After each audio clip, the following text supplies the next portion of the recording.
शिवराज जी इसके लिए सबसे बेहतर व्यक्ति हैं जो ये बताएंगे कि किस तरह से आप जब चलते हैं और चुनौतियां आती हैं और चुनौतियां भी ऐसी कि कल्पना से बाहर है तो आप क्या करते हैं।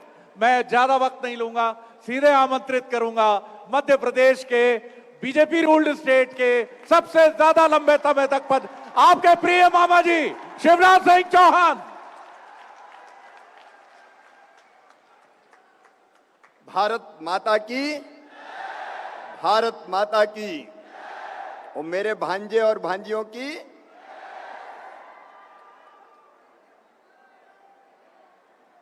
इस अद्भुत कार्यक्रम में उपस्थित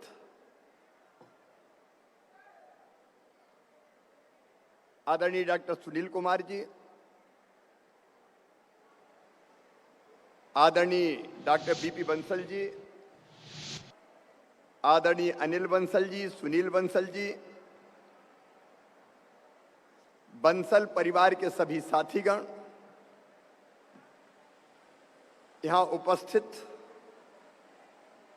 सभी गुरुजन और मेरे प्यारे भांजों और लाडली भांजियों, सबसे पहले तो शरद जी मैं एक बात का खंडन कर रहा हूं।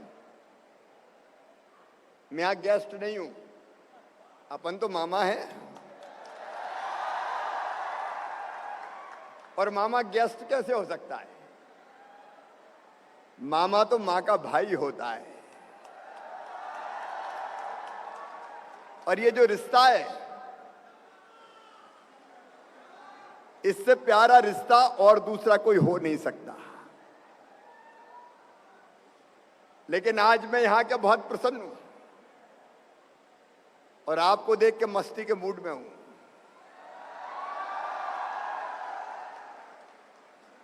आपके होठों पे जब मुस्कुराहट देखता हूं, दिल में उत्साह देखता हूं, तो मुझे लगता है कि मेरी जिंदगी भी सफल हो गई। जब प्लेसमेंट की जब मुझे बात की 2000 लोगों का, तो मैंने कहा ऐसा तो नहीं कि वैसे ही दे रहे हो, क्योंकि आमतौर पे ये कहा जाता है कि इंजीनियरिंग कॉलेजेज में स्टूडेंट्स ज्यादा है, प्लेसमेंट उतना नहीं है। तो कई जगह इंजीनियरिंग कॉलेज संकट में है।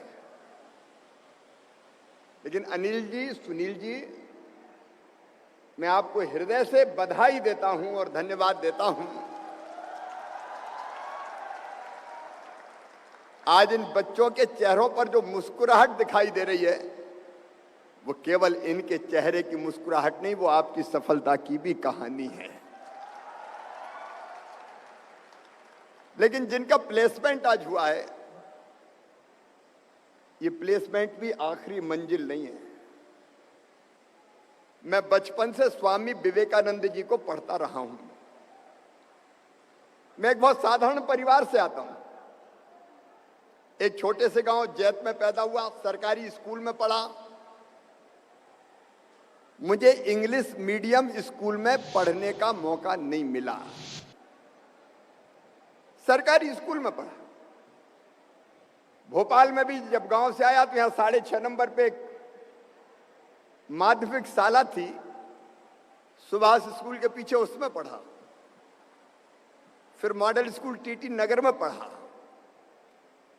लेकिन आज मैं आपसे कहना चाहता हूं, स्वामी विवेकानंद जी के वो शब्द आज भी मेरे कानों में गूंजते थे, जो मुझे लगातार आगे बढ़ने की प्रेरणा देते गए। स्वामी जी ने कहा था, नौजवानों को आह्वान करते हुए कहा था, याद रखो तुम केवल 3.5 हाथ के हाड़ मांस के पुतले नहीं हो, तुम अमृत के पुत्र हो, ईश्वर के अंश हो, अनंत शक्तियों के भंडार हो, अमर आनंद के भागी हो, और दुनिया में कोई काम ऐसा नहीं है कि जो तुम ना कर सको। निज को तू जान मेरी पहली सीख है आपको।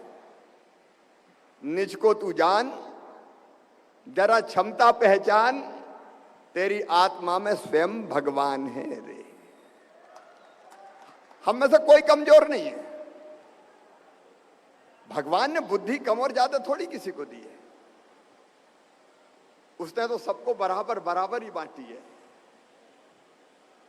लेकिन जरूरत इस बात की है कि हम अपनी क्षमता पहचान के उसको प्रकट करने का प्रयास करते हैं कि नहीं करते हैं। मैं सचमुच में कह रहा हूं मेरे बेटा बेटियों, कई बच्चे हमने ऐसे देखे जो एक नहीं अनेकों बार असफल हुए, लेकिन सफल होने का प्रयास नहीं छोड़ा और अंततः उन्होंने सफलता प्राप्त करके ही चैन की सांस ली। सबसे पहली चीज है टारगेट तय करना। जीवन में मुझे क्या हासिल करना है, आप लक्ष्य तय कर लीजिए और लक्ष्य तय करके उसको प्राप्त करने का रोड मैप बनाना कि उस लक्ष्य तक आप कैसे पहुंचेंगे, और उस रोड मैप पे चलने के लिए कड़ी मेहनत करना, ईमानदारी से मेहनत करना।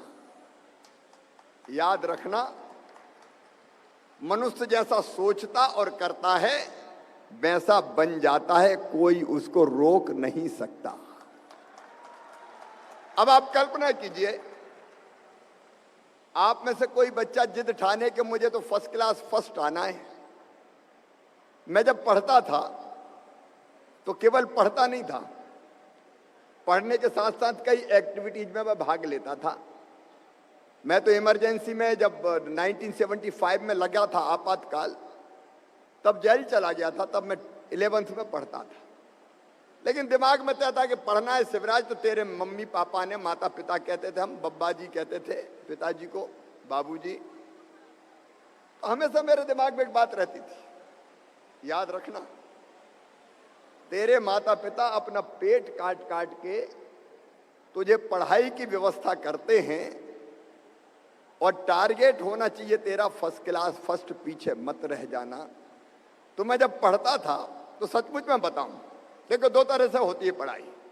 एक मैं बोल रहा हूं, शरीर तो आपका यहां है, लेकिन बंसल कॉलेज के ग्राउंड में दौड़ रहा हूं, मैंने है ही नहीं, तो मैं जो बोलूंगा वो आपको समझ में नहीं आएगा। लेकिन दूसरा ये कि शरीर, मन, बुद्धि और आत्मा एक करके हम एकाग्र चित्त होकर अपने लक्ष्य को प्राप्त करने की कोशिश करें। मैं जब पढ़ता था तो केवल पढ़ता था, दूसरी चीज पे बिल्कुल ध्यान नहीं देता था, और इतना कंसंट्रेशन होता था मेरा कि जब मैं परीक्षा में लिखता था तो मेरे सामने ऐसा लगता था जैसे किताब के पन्ने पलट रहा हूं, क्योंकि मैंने जो पढ़ा था वो लाइनें मुझे दिखती थी। पेज नंबर भी 93, 94, वो पेज नंबर भी मुझे ध्यान रहता था और मैं लिखता चला जाता था। आप कितने एकाग्र चित्त होकर काम करते हो, सफलता उस पर निर्भर करती है। मैं उदाहरण के तौर पे आपको बंसल ग्रुप की बात ही कहना चाहूंगा। मैं अभी सुनील से पूछ रहा था, ये पूरा चमत्कार जो किया है, बंसल इंजीनियरिंग कॉलेज, बंसल अस्पताल, बंसल सरिया, बंसल सोयाबीन का ऑयल, बंसल ने बना दिया रेलवे स्टेशन, कंस्ट्रक्शन की कंपनी, ये पूरा सफर कितने दिन का है? तो इन्हें कहा 20 साल का ये पूरा सफर है, 20 साल का। मैं आप में से कह रहा हूं, ये प्लेसमेंट से ही खुश मत होना।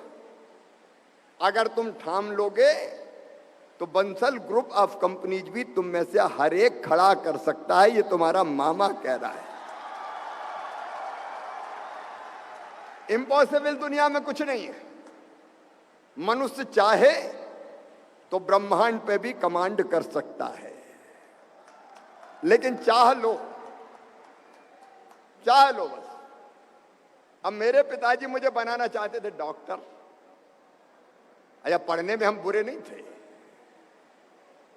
अभी भी मुझे याद है, मेरे पहले 10+2 नहीं था, 11th होता था, उसके बाद फिर कॉलेज की पढ़ाई होती थी। इमरजेंसी में जेल में जाने के बाद निकल के मैंने परीक्षा दी थी। मेरे फिजिक्स में आए थे 185, केमिस्ट्री में आए थे 178 आउट ऑफ 200। बायोलॉजी में आए थे 158। तो पिताजी ने कहा कि पढ़ाई में अच्छा है, लड़का डॉक्टर बन जाए, लेकिन हमें इंसानों का इलाज नहीं करना था, हमें तो समाज का इलाज करना था। और ये तय किया कि शिवराज कुछ करना है रे। तो मैंने पलट के नहीं देखा, काम करता गया और एक एक पायदान चढ़ता चला गया। मैं अपने आप को, मैं उसके लिए कड़ा परिश्रम करना पड़ता है। मैं उस कहानी में नहीं जाना चाहता। मैं आज आप सबसे बेटे बेटियों से यही कहना चाहता हूं कि जीवन में कुछ बनने का ठानो। प्लेसमेंट एक चीज है। अब मैं आपसे कह रहा हूं मेरे बच्चों, आपके मन में कोई इनोवेटिव आइडिया हो तो हम स्टार्टअप्स की नई पॉलिसी प्रारंभ कर रहे हैं। मैं लॉन्च करने वाला हूं स्टार्टअप्स। और स्टार्टअप्स को सहायता देने के लिए कई तरह की योजनाएं मैं विद इन ए मंथ उसको लॉन्च करूंगा, स्टार्टअप्स की पॉलिसी को। आप में से इंदौर के कौन कौन है, जरा हाथ उठाओ इंदौर से। इंदौर में अपने बच्चों ने स्टार्टअप्स प्रारंभ किए और कई 800 करोड़ से लेके 1000 करोड़ तक की स्टार्टअप्स कंपनी बन चुकी है अपने इंदौर में। अगर आइडिया दिमाग में तो मरने मत देना, कोशिश करना। सफलता आसानी से नहीं मिलती, लेकिन कोशिश करोगे तो कोशिश करने वालों की कभी हार नहीं होती। Try try again. देखो मैं एक मंत्र दे रहा हूं, ये इसमें संतुष्ट मत होना कि कोई कंपनी में जॉब मिल गया, वो भी बुरा नहीं है, क्योंकि नहीं तो कंपनियां चलेगी कैसे, हर एक मालिक बन जाएगा, तो कंपनी चलनी भी चाहिए। लेकिन कुछ बड़ा करने का ठानो सर, बड़ा करने का ठानो। इसलिए स्टार्टअप से आपको अगर इंडस्ट्री लगाना है तो इसी साल मैंने एक योजना लॉन्च की है। छोटे से शुरू होती कोई भी कंपनी। धीरू भाई अंबानी भी कहते मुंबई आए थे तो जेब में थोड़े से पैसे रख के आए थे और बाद में उन्हें रिलायंस का एम्पायर खड़ा कर दिया। हमने तय किया है आपको अपना छोटी मोटी इंडस्ट्री डालनी है तो 1 लाख रुपए से लेके 50 लाख रुपए तक का लोन आपको बैंक देगा और बैंक को लोन वापस करने की गारंटी मम्मी पापा नहीं, मामा देगा, प्रदेश की सरकार देगी। और 7 साल तक 3% इंटरेस्ट सब्सिडी भी दी जाएगी ताकि आपका बिजनेस खड़ा हो सके। देखो आज कोविड के बाद अर्थव्यवस्था में उछाल आया है। मध्य प्रदेश की ग्रोथ रेट तुम्हें पता है इस साल कितनी है? 19.7% हिंदुस्तान में सबसे ज्यादा मध्य प्रदेश की ग्रोथ रेट है। हमारी जीडीपी बढ़ के 11.5 लाख करोड़ की हो गई है और देश की जीडीपी में भारत का हिस्सा कभी 3.6, मध्य प्रदेश का हिस्सा 3.6% होता था, आज बढ़ के 4.6 हो गया है। और पर कैपिटा इनकम जो कभी 2003-4 में 13,000 होती थी, बढ़ के आज 1,23,000 हो गई है। तेजी से बढ़ रहा है अपना प्रदेश। अभी पिछले 1.5 साल में 650 नई कंपनी मध्य प्रदेश में आई है। 650 कंपनी जो 1 लाख बच्चों को रोजगार देने वाली है। नई नई कंपनियां मध्य प्रदेश में आ रही है। तो मैं चाहता हूं आप में से कुछ अपनी कंपनी खड़े करने वाले बने और बन सकते हो। और इसलिए मैं सब बेटे बेटियों से यही अपील करना चाहता हूं, नंबर 1 उत्साह से भरे रहो। देखो भगवान भी उसकी मदद करता है जो अपनी मदद आप करते हैं। अब कुछ ऐसे होते हैं जो कहते हैं अरे मैं क्या कर सकता हूं, मैं तो साधारण इंसान हूं। ऐसे में मौकी मक्खी उड़ाने भी पड़ोसी को आना पड़ेगा, मैं क्या कर सकता हूं। और तुम ठान लो कि असंभव शब्द मेरे कोष में नहीं है, मैं जो चाहूं वो कर सकता हूं, तो एक नई सृष्टि रच सकते हो। और इसलिए मेरे बेटा बेटियों, उत्साह और उमंग से भरे रहे, अपने अंदर जो कुछ है सर्वश्रेष्ठ प्रकट करने की कोशिश करें, प्रकट करने। देखिए, आप जैसा सोचेंगे वैसी क्षमता भगवान अपने आप में पैदा कर देगा। किसी ने कम किसी को नहीं बनाया, भगवान ने कम किसी को नहीं बनाया। अब मैं बताऊं, मैं मुख्यमंत्री बनने के पहले मैं कभी मंत्री भी नहीं रहा, अचानक मुख्यमंत्री बन गया। कई लोगों ने कहा कि ये क्या सरकार चलाएगा, ये तो साल 2 साल में फेल हो जाएगा। लेकिन मुझे एक क्षण भी ऐसा नहीं लगा कि मैं कभी प्रशासनिक पद पर नहीं रहा।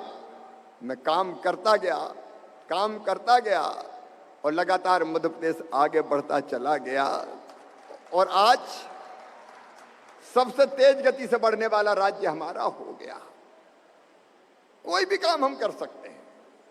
आप देखिए, इच्छा शक्ति जो हमारे अंदर होती है वो हमें क्षमता पैदा करती है। अगर आप बर्फीले इलाकों में जानवरों को देखेंगे तो उनके शरीर पे बड़े बड़े बाल होते हैं। क्यों होते हैं? इसलिए कि सर्दी का मुकाबला करने के लिए उनकी अंदर जीने की जो अदम्य इच्छा शक्ति होती है, प्रकृति उसके कारण रक्षा के लिए उनके शरीर पे बड़े बड़े बाल पैदा कर देती है। हमें जो चाहिए और हम सोचेंगे हमें वो मिल जाएगा।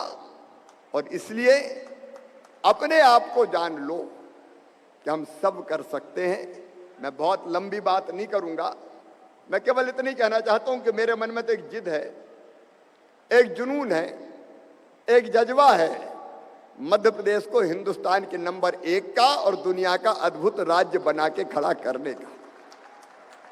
और उस जुनून को पूरा करने के लिए मैं 18 घंटे कम से कम काम करता हूं। 18 घंटा काम करना आसान नहीं होता। आप लोग कितने घंटे काम करते हो? 18? मेरी कसम।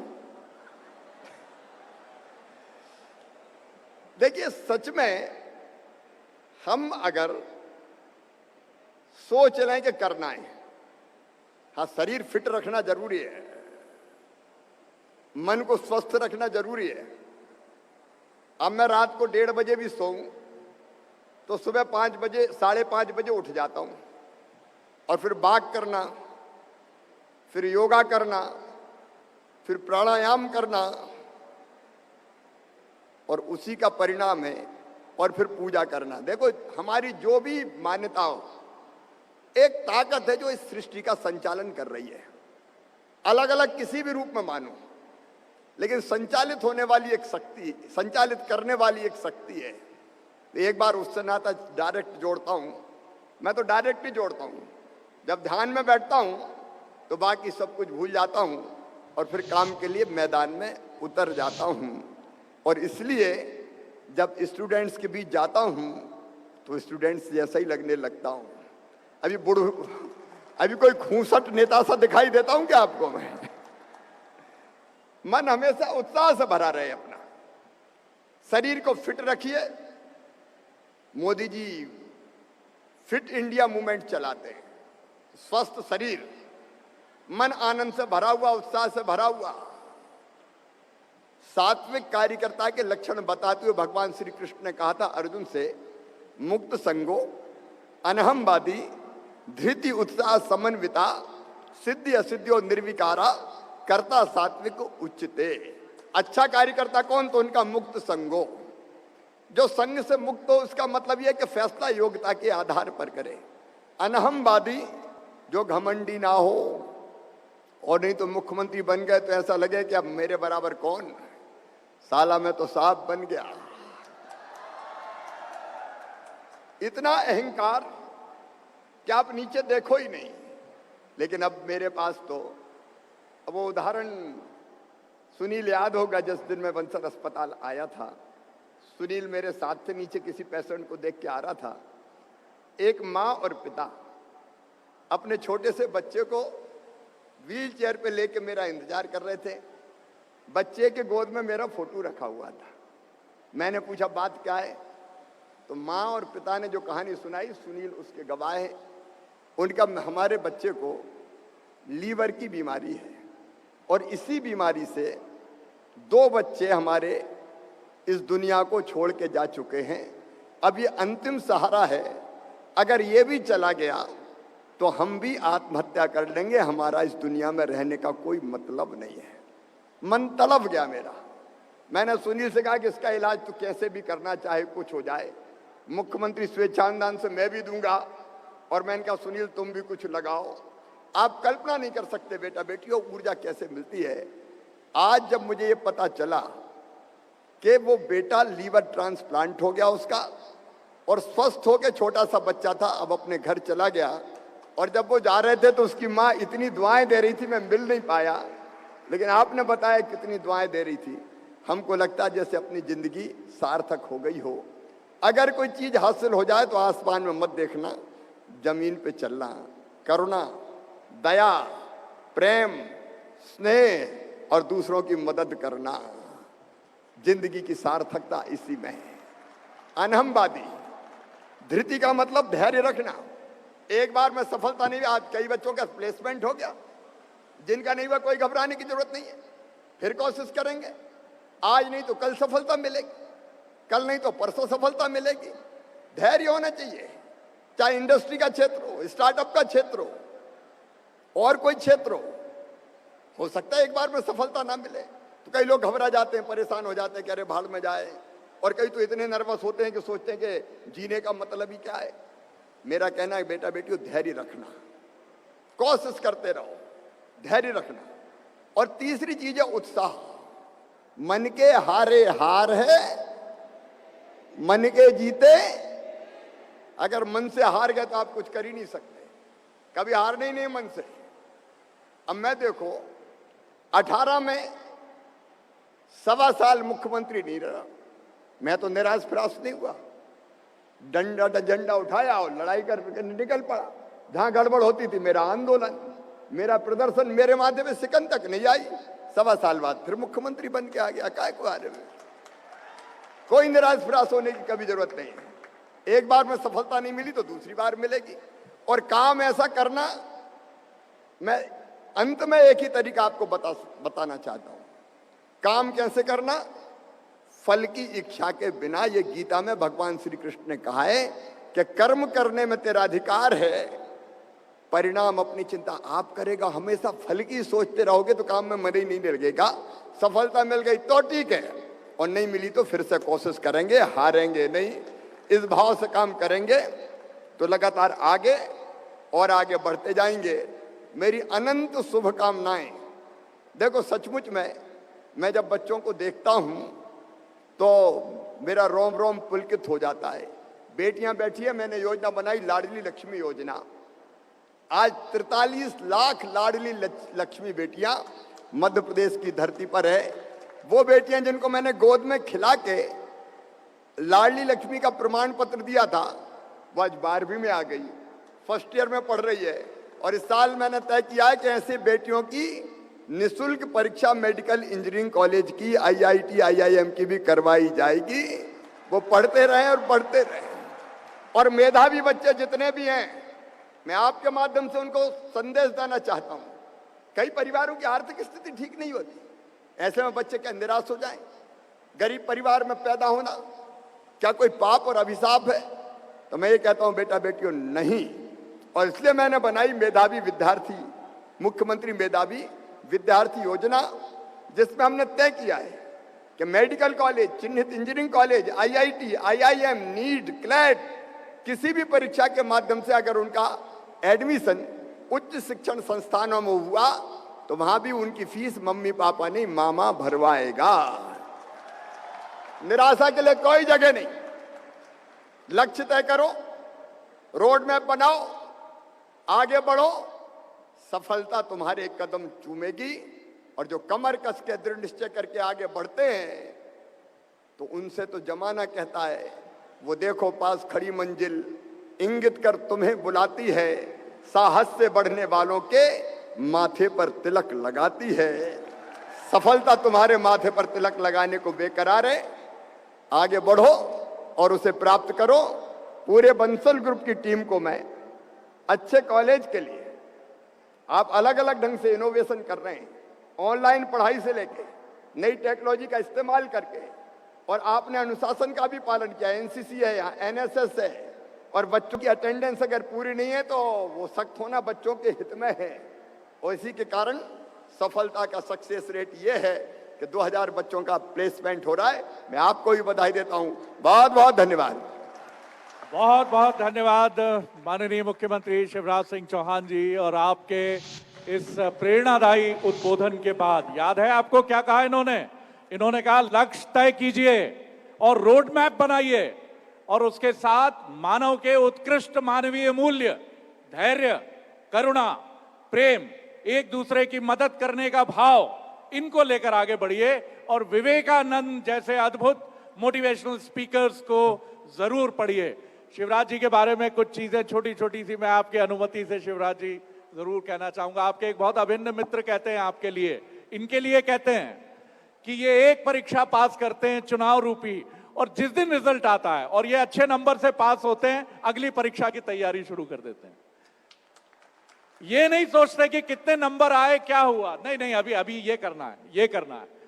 एक बार माफ कीजिएगा, ये चीजें कई बार हम लोगों को पत्रकारों को पता चलती हैं। इनके एक करीबी व्यक्ति से मुझे पता चला, अमेरिका की यात्रा पर थे।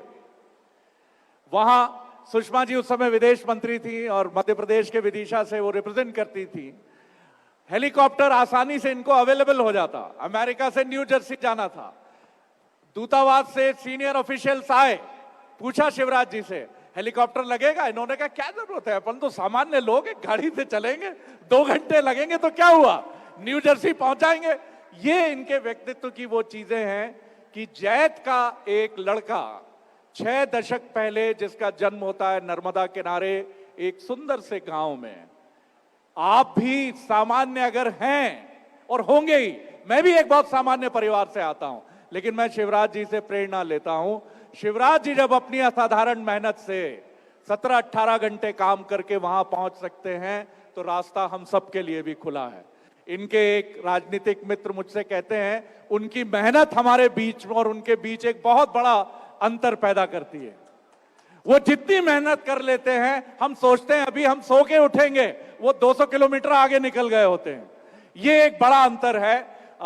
हम शिवराज जी का सम्मान छोटा सा करेंगे, फिर उनसे गुजारिश करेंगे। आपकी अनुमति से 2 छोटे छोटे प्रश्न बहुत सारे बच्चे पूछना चाह रहे थे, हमने सिर्फ 2 रखे हैं सवाल, छोटे छोटे से 2। जी आप जल्दी से सम्मान शिवराज जी का कर दें, फिर हम 2 सवाल लेकर फिर इस प्रोसीडिंग को आगे बढ़ाते हैं। मैं जो सवाल 2 हैं हमारे पास, एक मैं चाहूंगा कि मेल रिप्रेजेंटेटिव और एक गर्ल रिप्रेजेंटेटिव हो। बहुत छोटे सवाल, संक्षेप में। एक मैं कार्डलेस आईडी की गुजारिश करूंगा आपसे। शिवराज जी बैठे ही बैठे उत्तर दे देंगे, ऑन करके दीजिएगा। यहाँ है, ऑलरेडी है, माइक है इधर। सर आप सवाल आपका। उच्च शिक्षा के क्षेत्र में युवा स्टूडेंट को आगे बढ़ाने के लिए आज आपने घोषणा की है। हम युवाओं को आगे बढ़ाने के लिए आपका क्या स्वप्न है सर? हायर एजुकेशन में आपने आज कुछ डिक्लेयर किया है सर? देखिए, जैसा मैंने बताया, मैं एक सामान्य किसान परिवार से आता हूं। मैं देखता था कि बच्चों में क्षमता तो है, प्रतिभा भी है, लेकिन कई बार अगर शिक्षा के, उच्च शिक्षा के क्षेत्र में आगे बढ़ना है तो फीस कई तरह की कठिनाइयां पैदा कर देती है। एजुकेशन लोन भी कई बार समय पर नहीं मिलता, और इसलिए मेरे मन में यह भाव आया कि समाज के किसी वर्ग का बेटा बेटी हो, बच्चों में क्या भेद करना, वो किसी भी वर्ग से आता हो, अगर वो मेधावी है और अपने परिश्रम से उसका एडमिशन उच्च शिक्षण संस्थान में होता है तो उसकी फीस फिर सरकार भरवाएगी। इसलिए मुख्यमंत्री मेधावी विद्यार्थी योजना मैंने बनाई, और केवल यही नहीं, अगर विदेश की भी अच्छी यूनिवर्सिटी में उसका एडमिशन हुआ तो चिन्हित यूनिवर्सिटीज, तो विदेश में भी उसकी फीस भरवाने का काम मामा करेगा। धन के अभाव में अगर प्रतिभा कुंठित हो गई तो ये सबसे बड़ा अन्याय प्रतिभा के साथ होगा। ये मैं नहीं होने दूंगा। मुख्यमंत्री मेधावी विद्यार्थी योजना को मैं रीडिजाइन मैंने इस साल किया है, ताकि ऐसे इंटेलिजेंट बच्चों को आगे बढ़ने में कोई दिक्कत नहीं आए। ये बहुत ही जबरदस्त बात है साहब कि अब आप विदेश भी जाएंगे तो वो भी राज्य सरकार और आपके अपने मामा जी उसके लिए तैयार है। बिटिया आप सवाल करें जी। मामा जी, मेरा आपसे क्वेश्चन है कि जैसे कि आपका बुलडोजर चला है और मध्य प्रदेश में अपराधी कांपने लगे हैं, उसी प्रकार महिलाओं पे होने वाले अत्याचार, लड़कियों पे होने वाली बदसलूक के विरुद्ध जिन्होंने ये किया है उनके घर भी टूटने चाहिए। मैं मेरी बेटियों को, मेरी बहनों को मैं आश्वस्त करना चाहता हूं, मां, बहन और बेटी, हिंदुस्तान सदैव से इनकी इज्जत करता रहा है। बेटियां मध्य प्रदेश की धरती हो चाहे इस देश की धरती हो, हमेशा देवियां मानी गई हैं। गंगा गीता गायत्री है, सीता सत्या सावित्री है, दुर्गा लक्ष्मी सरस्वती हैं। लेकिन कई बार बहुत दुर्भाग्यपूर्ण खबरें सुनने आती है, उसमें चाहे छेड़छाड़ की घटना हो, दुराचार की घटनाएं हो, कई बार अंतरात्मा को अंदर से हिला देती है। और इसलिए एक कानून मध्य प्रदेश ने सबसे पहले बनाया था कि अगर कोई दुराचार करेगा तो उसको सीधे फांसी के फंदे पे लटकाया जाएगा। ये कानून मध्य प्रदेश में सबसे पहले बना और मध्य प्रदेश में 76 लोगों को फांसी की सजा हुई है। प्रक्रिया लंबी होती है, आपको पता है। छोटा कोर्ट, उसके बाद फिर डिस्ट्रिक्ट कोर्ट से हाई कोर्ट, हाई कोर्ट से सुप्रीम कोर्ट। लेकिन हमने कड़ा कानून भी बनाया। लेकिन मुझे ये लगा बेटा बेटियों कि कई लोगों को जेल भेजने ही इलाज नहीं है। ऐसे लोगों को ऐसा सबक सिखाओ शिवराज कि जिए तो ये, लेकिन मरने से भी ज्यादा बदतर हो जाएं। और इसलिए बुलडोजर चल रहा है, आर्थिक रूप से कमर तोड़ कर रख देते हैं हम। जिए तो, लेकिन जीने के लायक नहीं रहने देते। मेरे बेटा और बेटियों, बिना किसी भेद के आज मैं एक और बात रेखांकित करना चाहता हूं। सब बेटा बेटी मेरे, किसी धर्म के हो, किसी जाति के हो, किसी वर्ण के हो, कोई भी हो, मेरे तो भांजे भांजी है। और इसलिए अलग अलग जगह आप देख लो, जहां लोगों ने गलत नजर उठाई तो वो साबुत नहीं बचा। आप सिवनी की घटना देख लो, अशोकनगर की घटना देख लो, रीवा में एक संत का चोला पहन लिया बदमाश ने, तो उसको और उसका साथ देने वाले कोई नहीं बचा। सारी जगह बुलडोजर चल के साफ कर गया। आगर जिले में, मैं बेटियों को अल्पसंख्यक बहुसंख्यक में नहीं बांटता, आगर जिले में एक अल्पसंख्यक परिवार की बेटी के साथ दुराचार हुआ, बुलडोजर वहां भी चला। मेरे बेटा बेटियों, मध्य प्रदेश में गुंडागर्दी करने वाले, दादागिरी करने वाले, दुराचार करने वाले, जनता का खून चूसने वाले, लोगों को बेइज्जत और अपमानित करने वाले, याद रख लें, ऐसा सबक सिखाऊंगा कि पीढ़ियां याद रखेंगी, उनकी पीढ़ियां। दुष्टों को केवल जेल भेज दो, छूट के फिर आ जाते हैं। एक बार दुराचार किया, जेल चले गए, जमानत पर छूटे, फिर दोबारा वैसी कोशिश की।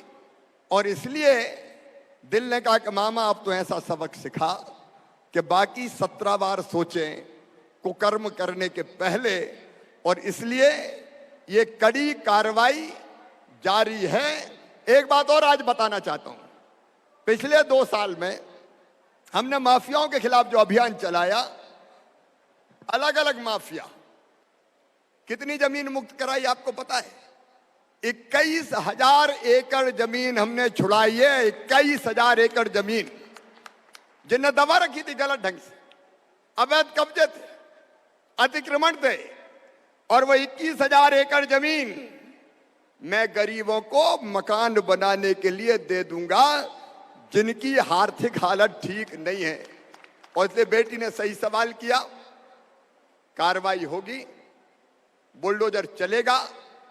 गुंडों को रौंदेगा और सज्जनों का उद्धार करेगा। और इसलिए सज्जनों के लिए फूल से ज्यादा कोमल, लेकिन दुष्टों के लिए वज्र से ज्यादा कठोर है मामा और उसकी सरकार। बहुत बहुत धन्यवाद। और बड़ी महत्वपूर्ण बात की है उन्होंने कि ये बुलडोजर उन लोगों के खिलाफ है जिनकी मनोवृत्ति गंदी है, ये किसी ऐसे व्यक्ति के खिलाफ नहीं है। ये समझ लिया जाए बिल्कुल अच्छे से कि ये उनके खिलाफ है जिनकी मानसिकता अपराध से संचालित होती है, और ये बुलडोजर चलता रहेगा।